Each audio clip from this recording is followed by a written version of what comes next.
Headlines of VTV News. New real estate-related laws expected to facilitate market. Christians prepare for Christmas in Vietnam.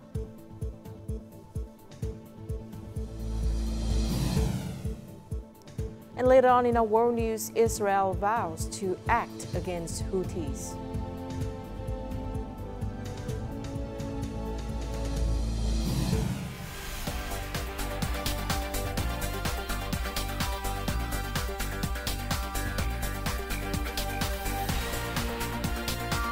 Broadcasting from Hanoi, the capital of Vietnam. VTV News starts right now. Hello and welcome to VTV News, brought to you by VTV4. Now here's the top news of the hour. Receiving the outgoing Australian ambassador to Vietnam in Hanoi on Monday, Party General Secretary To Lam underlined in a speech Vietnam's wish to strengthen cooperation with Australia for the benefit of both countries. It would also contribute to peace and stability in the region and internationally. The General Secretary expressed gratitude to the Australian government for supporting Vietnam in various areas, including healthcare, UN peacekeeping force deployment, climate change response, and energy transition, while creating favorable conditions for the 350,000 Vietnamese nationals in Australia. Goleszynowski noted that Australia-Vietnam relations have seen substantial progress in many areas, achieving positive outcomes during his tenure. He emphasized Australia's desire to contribute further to Vietnam's development process and hoped the bilateral relationship would continue to deepen and expand in a manner benefiting the comprehensive strategic partnership, especially in enhancing economic, trade and investment cooperation. He affirmed that many Australian businesses are eager to invest in Vietnam in this new era. Prime Minister Phạm Minh Chính worked on Sunday evening with the Standing Board of the Lao Cai Provincial Party Committee to discuss the 2024 socio-economic development and tasks for 2025. They also considered proposals and recommendations for Lao Cai Province rapid and sustainable development. More on the following.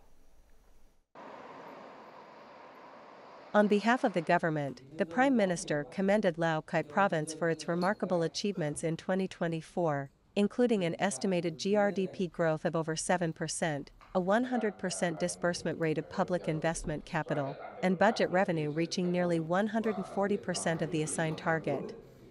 Notably, the province successfully addressed the aftermath of Typhoon Yagi.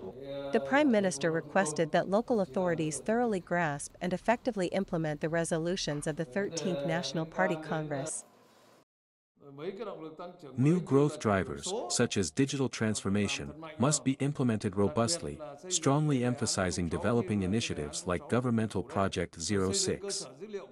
This includes building a comprehensive database for Lao Cai Province to track its growth over the years, encompassing key metrics such as population, education levels, healthcare, and overall development. This database will be a foundation for authorities to devise effective plans and policies that drive sustainable development based on accurate and up-to-date information.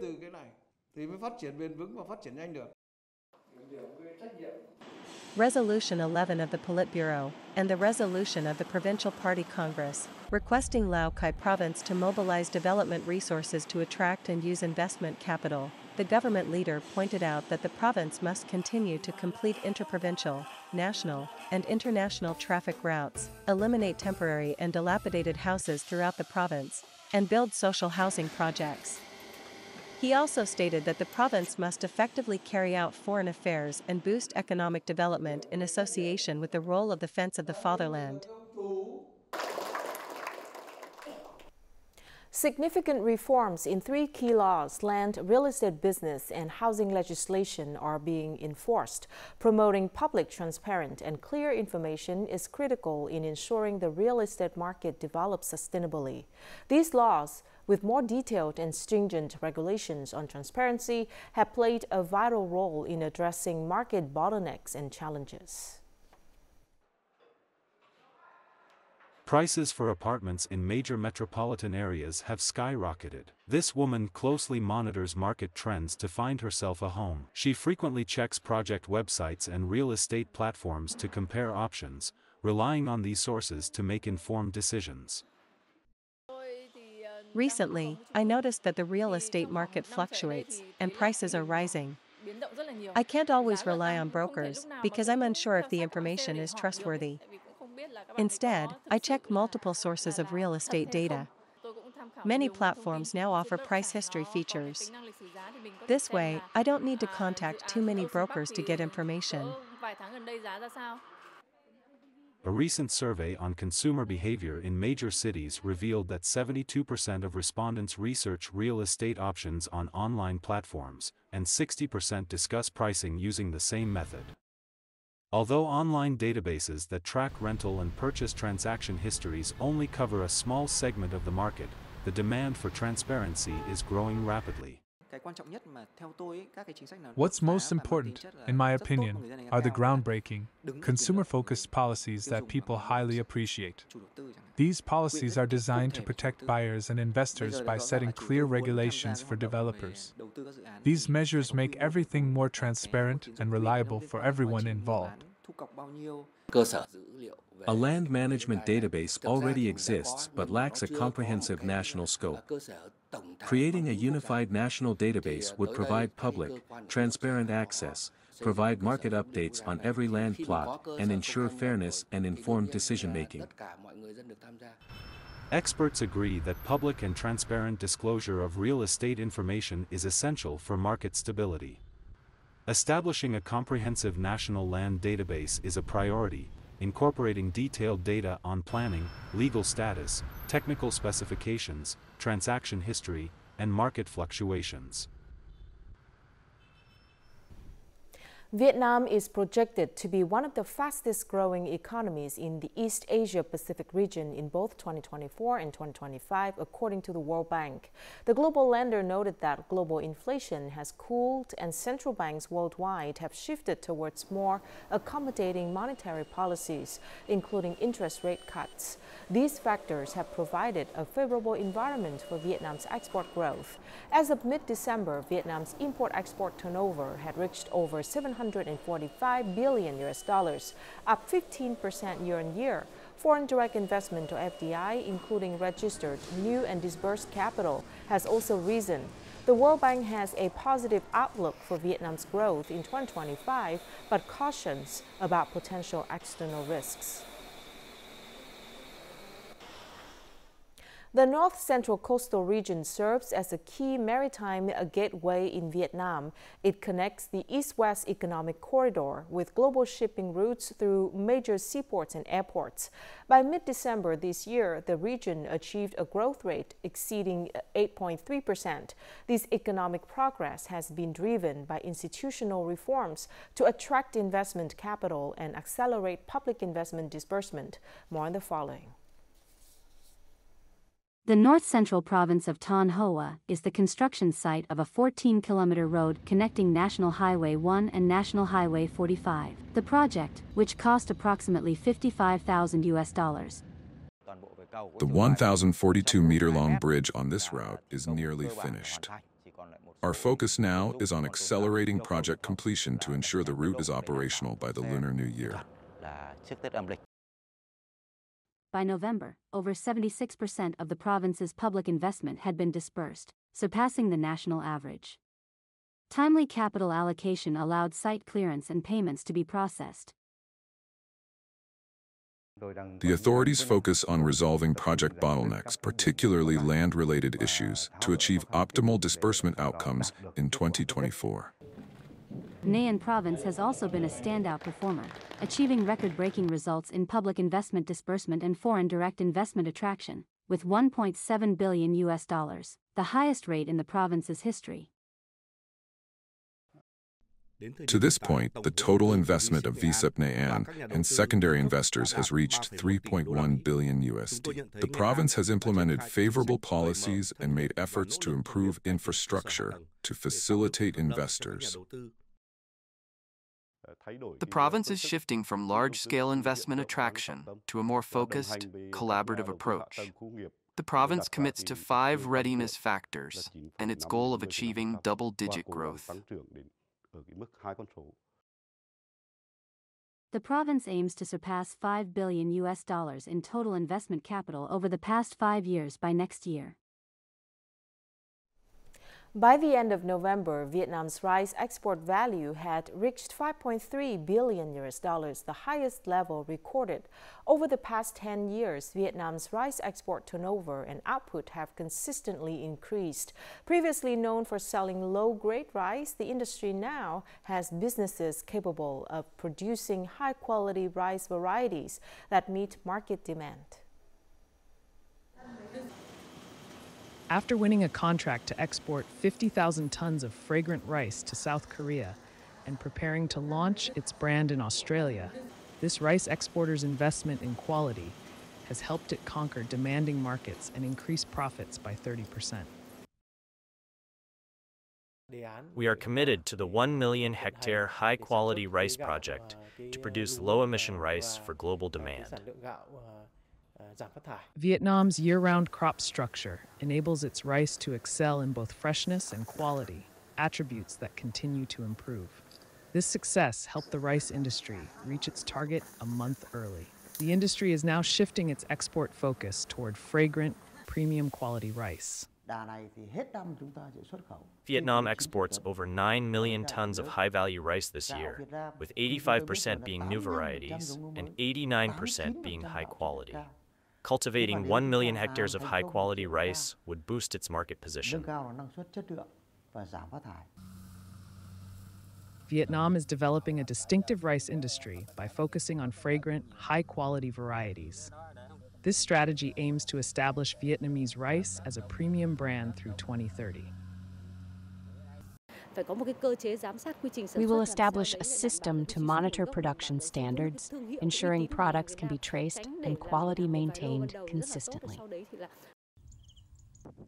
According to the Vietnam Food Association, farmers and rice exporters are focusing on improving quality, establishing origin traceability, and meeting the rigorous standards of markets such as the EU, South Korea, and the US.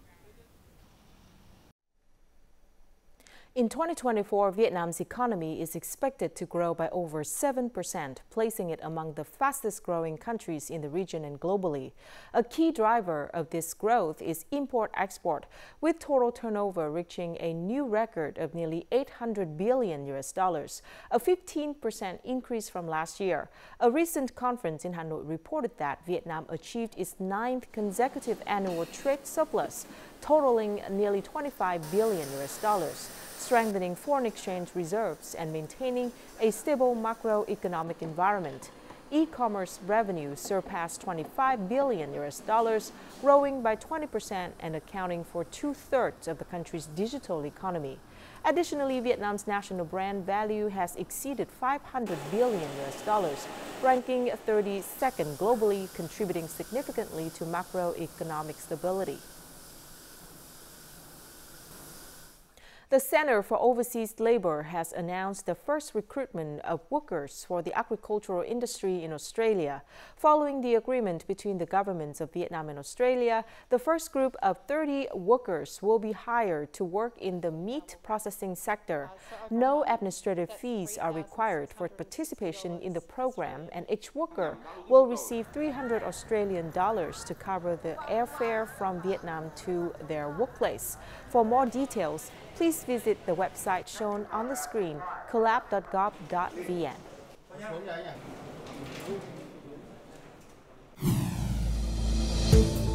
Coming up next, the farmers engineers of Đồng Tháp, who are they or what are they? And Christians prepare for Christmas in Vietnam.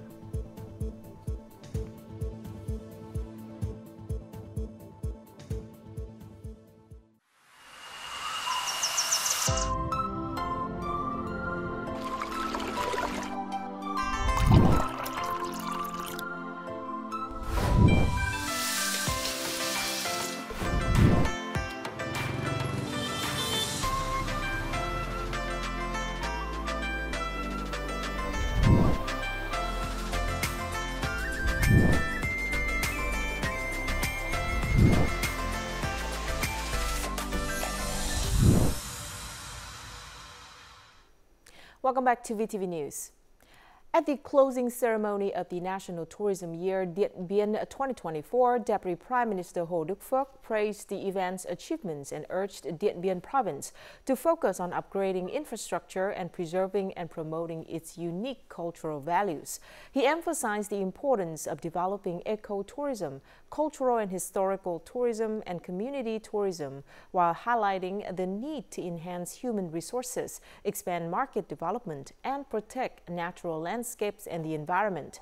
His vision for Điện Bien's tourism is one of sustainable growth, with the province becoming a destination known for its heroic history, majestic nature, unique culture, and friendly people. The flag for hosting the 2025 National Tourism Year was also handed over to Thừa Thiên Huế province, along with the theme Huế, Ancient Capital, New Horizons. In Đồng Thap's expansive fields, the tireless efforts of farmers working from dawn to dusk are complemented by the ingenuity of a unique group of individuals engineers. These dedicated farming innovators have developed new rice varieties and designed agricultural tools to construct dams and embankments, easing the burdens of farming life. Their creativity and commitment have been instrumental in driving innovation and fostering the continuous growth of Đồng Thap agriculture. Tại vì người ta thấy cái gì giống đó nó quá trời chúng đi, người ta muốn làm giống đó đó. Rồi tôi tin Tâm. Tâm ở Mỹ Tú Sóc Trăng ha. Nguyễn Anh from Định An Commune, Lấp Vò District, was busy answering phone calls from numerous people placing orders for the LD 2012 rice variety he had developed. The LD 2012 rice variety is pest and disease resistant, with stable yields. Its flavorful, sticky, and soft grains make it popular among traders. I've been growing it for 5 years. We harvest 9 tons in the winter-spring crop and 6 to 7 tons in the summer-autumn crop. Motivated to improve farmers' livelihoods and reduce costs, Nguyễn Anh Dung, an amateur agricultural engineer, developed 5 high-yield, high-quality rice varieties suited to local conditions. With nearly 20 years in rice cultivation, he was honored as a farmer scientist and an outstanding Vietnamese farmer in 2021. The state's recognition is not just an honor for me, my family, and my hometown of Đồng Thap. It's also a motivation to do even better. This certificate isn't a reason to stop. It's a reminder to keep moving forward. In Đồng Thap, local engineers continuously innovate to ease farmers' burdens. One example is a machine designed to quickly level rice field paths, replacing the labor-intensive manual work traditionally required. I can level about 13 hectares in a day, with each embankment taking around half an hour.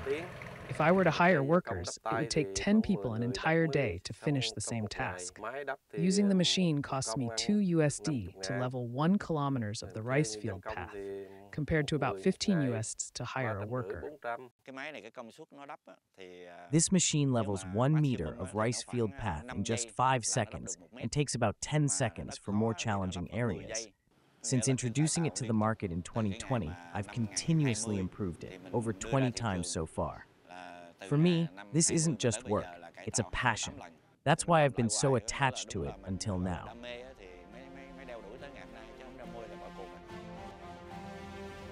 With passion, dedication, and persistence, the engineers continue to learn, adapt, and create, ensuring that farmers can thrive in the Agriculture 4.0 era and work the land more easily and efficiently. The Ministry of Public Security presented over 200 houses to impoverished families and those in need in Quảng Trị province on Monday.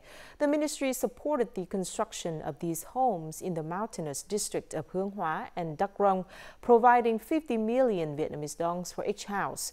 After more than 2 months of construction, the homes have been delivered in a turnkey form, allowing families to move in and feel secure in their living conditions.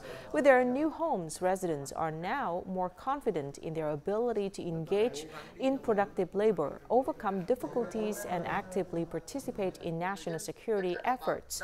The Ministry of Public Security has recently mobilized resources to build 17,200 houses in various provinces nationwide.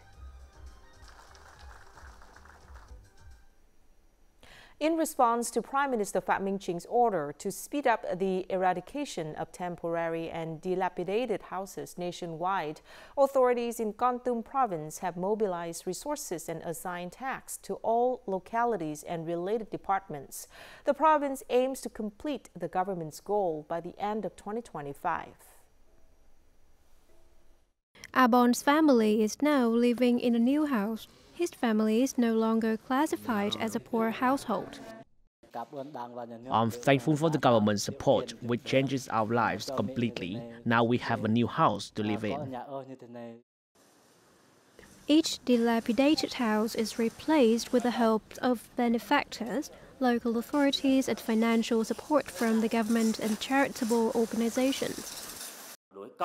Darkney villagers have also joined in eradicating temporary and dilapidated houses. For example, they volunteer to construct new houses and donate building materials and food.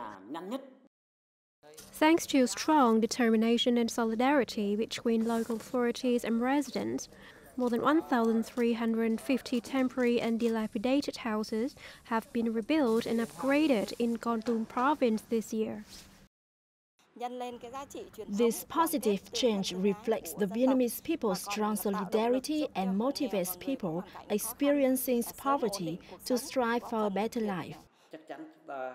We will strictly adhere to the government's plan to eliminate temporary and dilapidated houses and strive to meet the deadline before June 30th, 2025. Kon Tum authorities aim to eliminate 50% of temporary and dilapidated houses across the province this year, which is the basis for meeting the government's deadline. As Christmas draws near, Christians across Vietnam eagerly prepare for the most important Christian celebration of the year. While many people can't wait to celebrate Christmas with their families, many Christians see it as a time to spread love and kindness in their communities. Christmas decorations are being hung in St. Joseph's Cathedral, Hanoi. Singers and dancers have rehearsed carefully. The festive atmosphere is almost tangible, with dazzling and colorful Christmas trees and thousands of sparkling lights bringing joy and happiness to people. Every year, we carefully prepare for Christmas. For example, we display decorative items in and outside the church. In addition, we encourage Christians to spend time in prayer and meditation and review their actions against Jesus' teachings. See Christmas trees, you see Christmas celebrations, you see Christmas lights. And my wife and I, as we were driving around Vietnam at night, we were pointing out all the lights. I mean, it was like back home. Look at all the lights and look at what's going on. Catholic communities across Vietnam are busy preparing for Christmas with many charitable activities. At Tai Ben Cathedral Parish, more than 3,000 people living with disabilities received free health checkups and treatment. This activity aims to fulfill Pope Francis's exhortation that Vietnamese Catholics must be good citizens and always support their country's development and prosperity. I feel honored to receive free health checkups and treatment organized by the church's parishes and priests. We have held meaningful activities to invite everyone to celebrate Christmas together. God came to earth to serve humanity and lead people to live better lives. Together, we'll contribute to the country's development. Christmas celebrations in Vietnam demonstrate the country's freedom of belief and religion. They allow people of all faiths to participate in festive activities, including Christians celebrating their religious holidays regardless of their religious affiliation. This reflects the Vietnamese government's stated policy of respecting and protecting religious diversity. Coming up next in our world news, Israel vows to act against Houthis.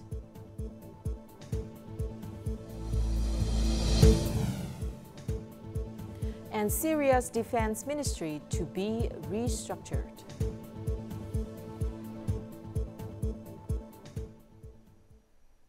Israeli Prime Minister Benjamin Netanyahu vowed to act forcefully against Yemen's Houthi forces after they fired a missile into Tel Aviv's southern Jaffa area. The Houthis struck Israel's commercial hub early on Saturday with a ballistic missile, injuring 16 people and forcing many to leave their homes. Israel's military said attempts to intercept the missile from Yemen failed shortly after sirens sounded in the area. Meanwhile, the Houthis said they were acting in solidarity with Palestinians amid the war on Gaza. Syria's new leader Ahmed al-Sarraj said on Sunday his administration would announce the new structure of the defense ministry and military within days. Speaking at a joint press conference with visiting Turkish Foreign Minister Hakan Fidan, Sarraj said his administration would not allow arms outside the state's control. He added that weapons in the country, including those held by the Kurdish-led Syrian Democratic Forces, would come under state control. Syria's armed factions will begin to announce their dissolution and enter the army. The European Union increased oil imports from Russia to 687.5 million euros, the highest level since February this year, according to recent data released by the European Statistical Office. The increase was mainly due to a doubling of exports to the Czech Republic to 185.9 million euros. Supplies to Hungary also increased significantly by half to 233 million euros. In addition, the Netherlands increased its imports to 60.7 million euros. Since December 2022, the EU has prohibited the import of seaborne crude oil from Russia, but allowed temporary exemptions for landlocked countries dependent on crude oil supplies through the Duba pipeline system.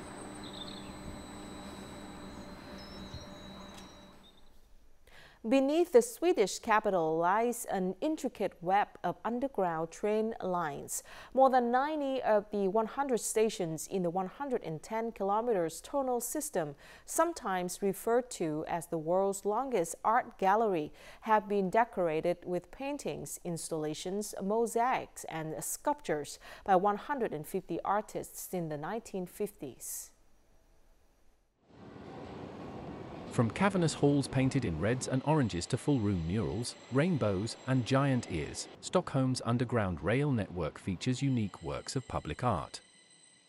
Stockholm is unique in the way that we have such a long tradition, that we have been working with this ever since the 1950s. So we are soon celebrating 70 years. At Kungsträdgården, a station in the city centre whose name translates as the King's Garden, travellers pass through an entrance hall decorated with classical statues and water features. The statues are replicas of those that decorated a royal palace that stood near the site. Commuters at the nearby Central T-Centralen station walk through tall, whitewashed tunnels painted with blue vines and flowers stretching from the floor to the roof. What is unique, that is the kind of architecture you'll find at the stations from the 1970s and onwards.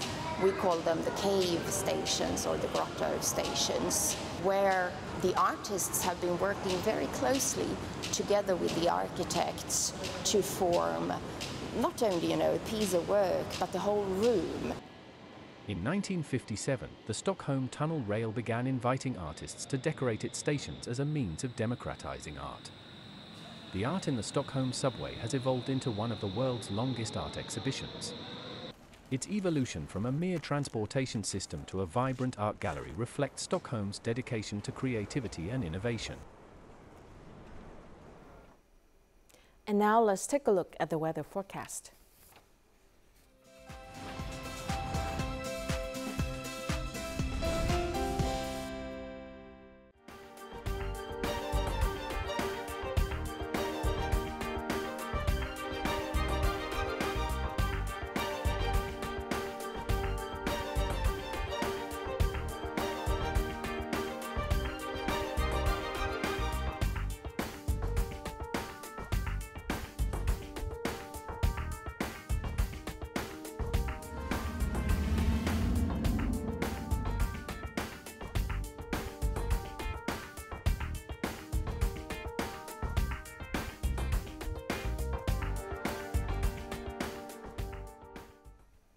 And that's it for this edition of VTV News. Thank you very much for watching. To rewatch our program, you can download VTVgo from App Store or Google Play, or tune in our YouTube channel at youtube.com/VTV4Go. Goodbye for now.